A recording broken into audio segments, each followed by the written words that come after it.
Mushtariy, buyuk ustoz va omad kuratori. Avval ushbu sayyora Yupiter osmon jismini o'zi haqida qisqacha ma'lumot. Yupiter Quyosh tizimidagi eng ulkan va eng og'ir sayyora.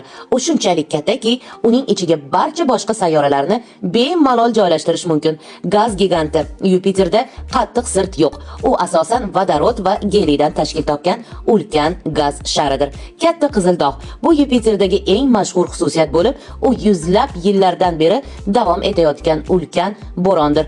Uning o'lchami Yerdan ham kattaroqdir.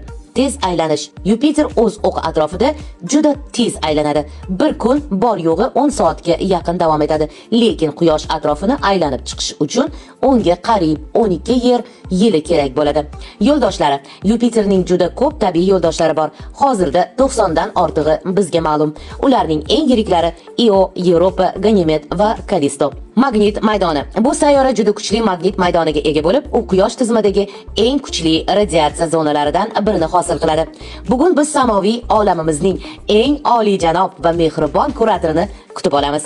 Uni buyuk baxt beruvchi deb ataydilar. Agar hayotingizda kutilmagan mo'jiza ro'y bersa, g'oyibdan yordam kelsa yoki qalbingizda ilohiy bir nur tug'ilsa, bilingki, bu mushtariyning ishidir. Vedalarda uning ismi Guru, ya'ni zulmatdan nurga boshlaguvchi ustoz bo'lib, u 18 ming olamning oliy murabbiysidir. Venera mushtariyni kim boshqaradi? Brihaspati Deva. Ushbu ulkan sayyoraning davomiy va doimiy boshqaruvchisi Brihaspati Devadir. U barcha devalarning, ya'ni ilohiy kuchlarning bosh maslahatchisi va ustozi hisoblanadi. U koinotning barcha qonunlarini mukammal biladigan donishmanddir. Brihaspati Deva har birimizning ichimizdagi vijdon ovozi va aql idrokidir. U inson va Allohning marhamati o'rtasidagi to'g'ridan to'g'ri vositachidir. Mushtariyning vazifalari. U nimaga javob beradi? Omad va baraka. Mushtariy kengayish va o'sish olib keladi. Agar u sizdan rozi bo'lsa, daromad, pul va imkoniyatlar kutilmagan joydan osonlik bilan keladi. Farzandlar va oila. Ayol kishining taqdir xaritasida mushtariy turmush o'rtog'ini, boshqa hamma uchun esa farzand ko'rish barakasini ko'rsatadi. Ma'naviyat va ilm. U ustozlarni, qozilarni, din peshvolarini va haqiqatni tarqatuvchi barcha insonlarni boshqaradi. Jigar va qon. Jismoniy tomondan esa bu kurator qonning tozaligi va jigar ishi uchun mas'uldir. Brihaspati Deva nimani yaxshi ko'radi va nimani yomon ko'radi? U nimani yaxshi ko'radi desangiz, ustozlarni va ota-onani hurmat qilishni, muqaddas kitoblarni o'qishni, halollikni va ihson qilishni, u tilla rangni va chin qalbdan qilingan duolarni sevadi. U nimani yomon ko'radi desangiz, kibr, havoni, kattalarga bo'lgan hurmatsizlikni, barcha dinlar va barcha ustozlarni tanqid qilinishini, mushtariy baxillikni va fanatizmni, ya'ni ko'r-ko'rona aqidaparastlikni yoqtirmaydi. Qachonki inson o'zini hammadan aqlli deb hisoblay boshlasa, mushtariy omad eshiklarini yopib qo'yadi. Mushtariy sening taqdir xaritangda.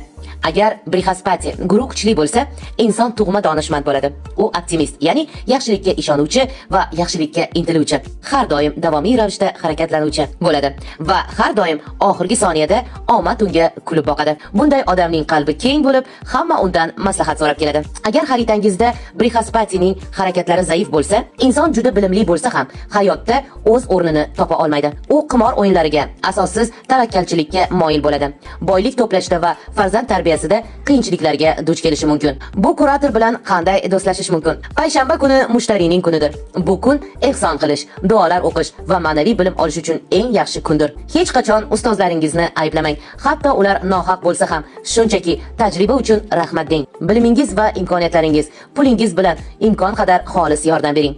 Mushtariy boshqalarga yordam qo'lini cho'zganlarni juda yaxshi ko'radi. Yupiter bilan sizda muammo bo'lsa, u holda Yupiterdan, ya'ni Gurudan sizga salom shundaydir. Agar inson ustozlariga nisbatan hurmatsizlik ko'rsatsa, din yo'llarini qoralasa yoki ilmini boshqalardan qizg'onsa, bu quyidagicha namoyon bo'ladi. Sog'liq masalasida jigar bilan bog'liq muammolar, keskin vazn ortishi va qandli diabet kasalligi, hayotda moliyaviy oqimning to'silib qolishi, ya'ni pul kelib tursa ham go'yo barakasi uchib, barmoqlar orasidan qumdek to'kilib tushgandek.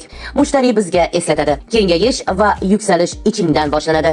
Vijdoningni pok tut, iymoningni baland tut. Senda Allohga shukr qancha ko'p bo'lsa, buyuk Guru Brihaspatining marhamati ham shuncha ko'p bo'ladi. Mushtariy bilan do'stlash va hayotiy mo'jizalarga to'la yo'lga aylanadi. Keyingi rolikda biz go'zallik va istaklar kuratori Zuhro Venera bilan uchrashamiz. Davomi keyingi qismda.